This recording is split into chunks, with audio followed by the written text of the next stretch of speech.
बिस्मिल्लाहिर्रहमानिर्रहीम। Respectable dear viewers, अस्सलाम वालेकुम।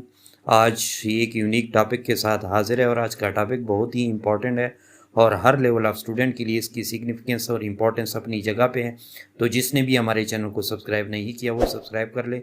जो सब्सक्राइबर है वो बेल आइकन को लाजमी दबाए ताकि हर नई वीडियो की नोटिफिकेशन सबसे पहले आपको मिल सके। और जो सब्सक्राइबर है वो वीडियो को ज़्यादा से ज़्यादा लाइक और शेयर किया करे ताकि बहुत सारे लोग उससे मुस्तफ़ीद हो सके। अब आज के टॉपिक की जानिब जाते हैं। आज का topic basically how to write critical analysis oblique general appreciation of any drama और प्ले इन इंग्लिश लिटरेचर है। यानी क्रिटिकल एनालिसिस या क्रिटिकल एप्रिसिएशन या जनरल एप्रिसिएशन किसी भी ड्रामे का या प्ले का यानी लिटरेचर में उसके लिखने का क्या तरीक़ाकार है। हमने बहुत ही ज़बरदस्त अंदाज में उसको प्रिपेयर किया है। यानी 15 element based analysis of any drama है और वो भी जस्ट इनटू 2 स्टेप्स है विद कंसेप्चुअल अप्रोच। तो आप लोग स्टे कनेक्टेड है, A to Z लेक्चर को वॉच करें। इंशाअल्लाह उल अज़ीज़ आपके परसेप्शन में इजाफा होगा। तो शुरुआत की जाने जाते हैं।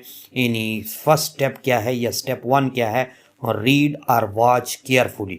यानी उस ड्रामे को आप या अगर वो किताबी शक्ल में है तो आप उसको रीड कर लेंगे। अगर कि यानी परफॉर्मेंस बेस कर रहे हैं यानी अभी फ्रेश आप उसको ड्रामे को देख रहे हैं तो उसको केयरफुली वॉच करें। और कौन कौन सी चीज़ें नोट करें? यानी start by thoroughly reading the script, या अगर पढ़ी हुई किताब या स्क्रिप्ट को थारोली स्टडी करे, कंप्लीट स्टडी करे। और वाचिंग द परफॉर्मेंस, और या परफॉर्मेंस को क्लियरली या केयरफुली वॉच करे। Take note of the plot, तो उसके अंदर प्लॉट भी नोट करें। करेक्टर्स, उसके अंदर करेक्टर्स भी नोट करें। सेटिंग्स एंड थीम्स, या pay attention to the various elements of the drama including मुख्तलिफ किस्म के एलिमेंट्स, उसके थीम, उसके जो है सेटिंग, उसके करेक्टर, उसके प्लॉट, सब पे जो है अपनी निगाह डाले।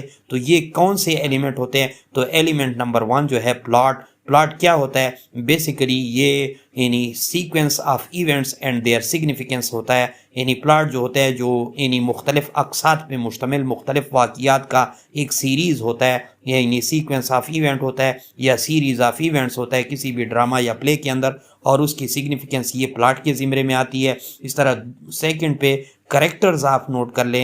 यानी करेक्टर्स क्या नोट कर लेंगे? देयर ट्रेड्स, उसकी खूबियाँ, मोटिवेशन या उसकी मुहर्रिकात या मुतहर्रिकात, या उसके रिलेशनशिप एंड डेवलपमेंट, या उनके अंदर कौन सी डेवलपमेंट आ जाती है with the passage of time through out the story. तो इस करेक्टर को भी आप नोट कर लेंगे कि किस किस्म के करेक्टर है, फ्लैट है, राउंड है, या किस किस्म के करेक्टर है, ये भी आप नोट कर लेंगे।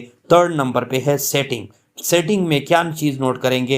यानी उस ड्रामे की टाइम नोट कर लेंगे, उसका प्लेस नोट कर लेंगे, and environment in which the story unfold, और उसी इन्वायरमेंट को भी नोट कर लेंगे जिसमें ये स्टोरी जो है अनफोल्ड होती है। यानी बेसिकली यहाँ पे यानी 3 क्लासिकल यूनिटीज़ यूजुअली आप नोट कर सकते हैं। यानी unity of time, unity of place and unity of action. जिसको क्लासिकल या 3 classical unities of any play और एनी ड्रामा भी कह सकते हैं। फोर्थ नंबर पे है थीम्स।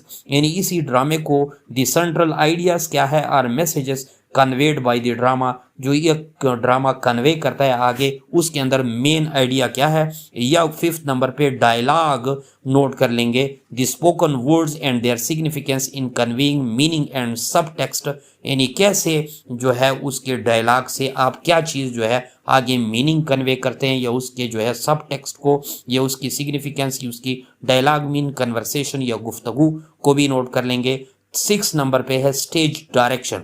यानी instruction provided by the play right for actor या एंड डायरेक्टर। यानी जो प्ले राइटर ने यानी वो लिखने वाले ने एक्टर्स के लिए या डायरेक्टर्स के लिए जो स्टेज डायरेक्शन परफॉर्मेंस के लिए जो है आपको प्रोवाइड की है उसको भी आप नोट कर लेंगे। इसके बाद उसी ड्रामे की एनालाइज द स्ट्रक्चर, उसके स्ट्रक्चर को या साख का मुताला कर लेंगे।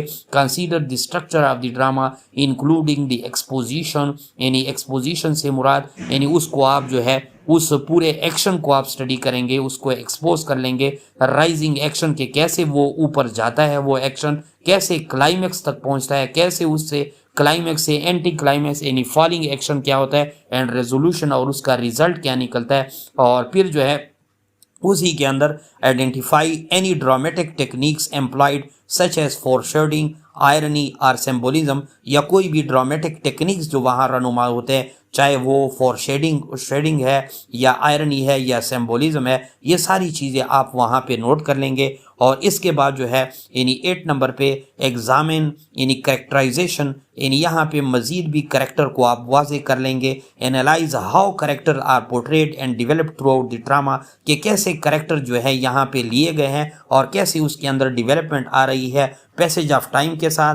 कंसीडर देयर रिलेशनशिप, उनके अंदर यानी दूसरे लोगों के साथ उसके ताल्लुकात, कन्फ्लिक्ट, तजादात, इन ट्रांसफॉर्मेशन, ये उसके अंदर जहनी मुंतकिली कितनी हद तक हो जाती है। And pay attention to their motivation and how they contribute to the overall theme, और इस चीज़ को भी नोट कर ले कि एक एक करेक्टर कितने ही थीम्स में क्या चीज़ प्रोवाइड कर रहा है और उसकी मोटिवेशन क्या है।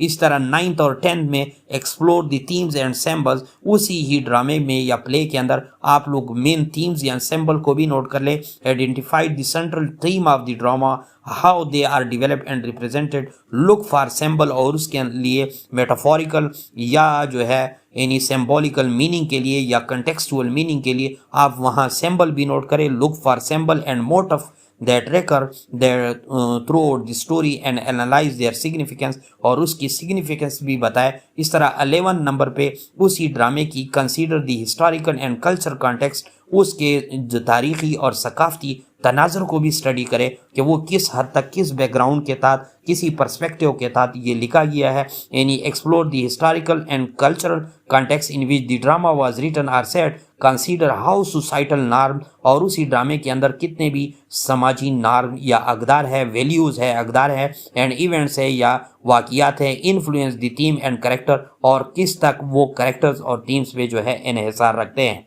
12 नंबर पे evaluate the style and language, उसी स्टाइल और लैंग्वेज को भी एवेलुएट करें जो इसी किसी भी ड्रामे को आप एनालाइज कर रहे हैं, यानी उसकी स्टाइल क्या है, वे ऑफ राइटिंग क्या है, उसका लैंग्वेज क्या है। Consider the playwright style, use of language and dramatic techniques, analyse the tone, उसकी टोन भी मालूम करे, मूड भी मालूम करे, and rhythm of their dialogue. Pay attention to any literary devices employed such as metaphor, imagery और allegory, कोई भी जो है यानी लिटरेरी डिवाइसेस या कोई टोन या मूड या रिदम या डायलॉग, ये सारी चीज़ें स्टाइल के साथ नोट कर ले। इसी तरह 13 नंबर पे है इंटरप्रेट द मैसेज, यानी formulate your interpretation of drama based on your analysis of elements. Consider what the playwright is trying to convey about human nature, society and the human condition। तो ये कोशिश करें कि वो human nature के बारे में या सोसाइटी के बारे में या ह्यूमन कंडीशन के बारे में उसकी इंटरप्रिटेशन करें कि वो किस हद तक अपना जो है पॉइंट ऑफ व्यू या कैसे कन्वे कर रहा है। इसी तरह 14 नंबर पे कंपेयर एंड कंट्रास्ट उस ड्रामे का पेश करें। Compare the drama with other works of literature, दूसरे लिटरेचर के वर्क के साथ अगर कोई एनालॉजी रखती है या उससे कोई डिफरेंसेस रखते हैं तो उसके साथ भी आप उसकी कंपैरिजन यानी कंपेयर और कंट्रास्ट कर सकते हैं with different interpretation of the same play. और consider how different production or performances might emphasise different aspect of the text, और यही चीज़ भी आप वाजे करें कि कितने डिफरेंट प्रोडक्शन या डिफरेंट परफॉर्मेंसेस उस पे इसी टेक्स्ट पे जो है यानी असरअंदाज हो सकते हैं। इसी तरह 15 नंबर पे सपोर्ट योर एनालिसिस, यानी use evidences from the text such as quotation or specific scenes to support your analysis and interpretation। तो अपनी इंटरप्रिटेशन और एनालिसिस की वजाहत के लिए स्पेसिफिक सीन और कोटेशन की भी आप जो है कोट कर सकते हैं, लिख सकते हैं।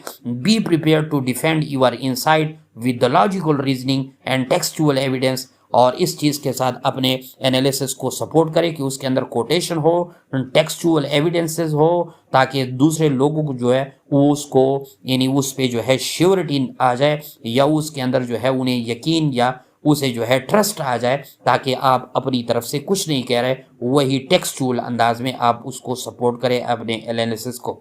इसी तरह यानी स्टेप 2 जो है कंक्लूजन है, by following these steps you can develop and comprehensive analysis of any drama or play with the unique approach। यानी यही अप्रोच इस्तेमाल करते हुए, यही एलिमेंट इस्तेमाल करते हुए आप बड़े यानी यूनिक अंदाज से आप एनालिसिस कर पाएंगे। नीचे जो है professor Saeed Ishfaq Ahmad Shah hybrid English learning app पर आप लोग हमारे चैनल को सब्सक्राइब भी कर सकते हैं और हमारे फेसबुक पेज को लाइक एंड फॉलो भी कर सकते हैं। Thanks for watching.